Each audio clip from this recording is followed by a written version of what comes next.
مهلا. ليست صحراء الجزائر كأي صحراء أخرى من صحاري العالم. إن الرمال الذهبية المتلألئة في الصحراء الجزائرية والتي نراها ممتدة على مدى النظر ليست سوى غطاء لقشرة أرضية يموج تحتها أكبر محيط للمياه العذبة في العالم.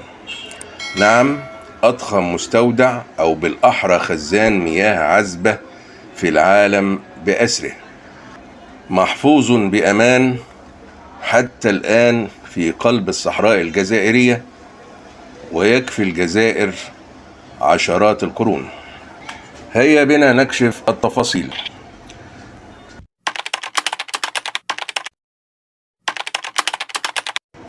أهلا بكم وكل التحية لحضرتكم.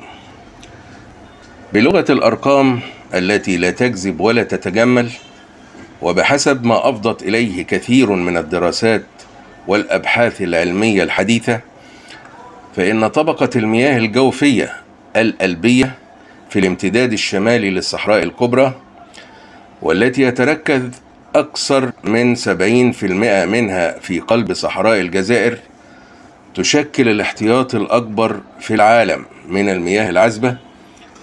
وكانت بعض الدراسات والأبحاث قدرت مساحة المياه الجوفية في الصحراء الجزائرية أو بالأحرى محيط هذه المياه بما يعادل مساحة فرنسا مرتين، بحسب الخبير في الشؤون البيئية والمياه الجوفية كريستوفر ماجدولان. وهو يكفي لتزويد الجزائر بالماء الصالح للشرب لمدة 3300 سنة من دون توقف، أي ما يقارب الفترة الزمنية منذ أيام نبي الله موسى عليه السلام وحتى يومنا هذا.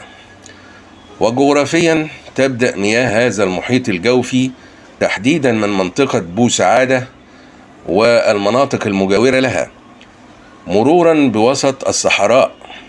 وتاريخيا تراكمت هذه المياه خلال الفترات الرطبة التي تتالت منذ أكثر من 1,000,000 سنة، أي في مرحلة ما يعرف بالعصر الطباشيري. جدير بالإشارة أنه قبل أقل من 15,000 سنة كانت مساحات واسعة من صحراء الجزائر تغطيها المروج الخضراء وغابات السافانا، لكنها أصبحت قاحلة تدريجيا مع مرور الزمن، واحتفظت تحت رمالها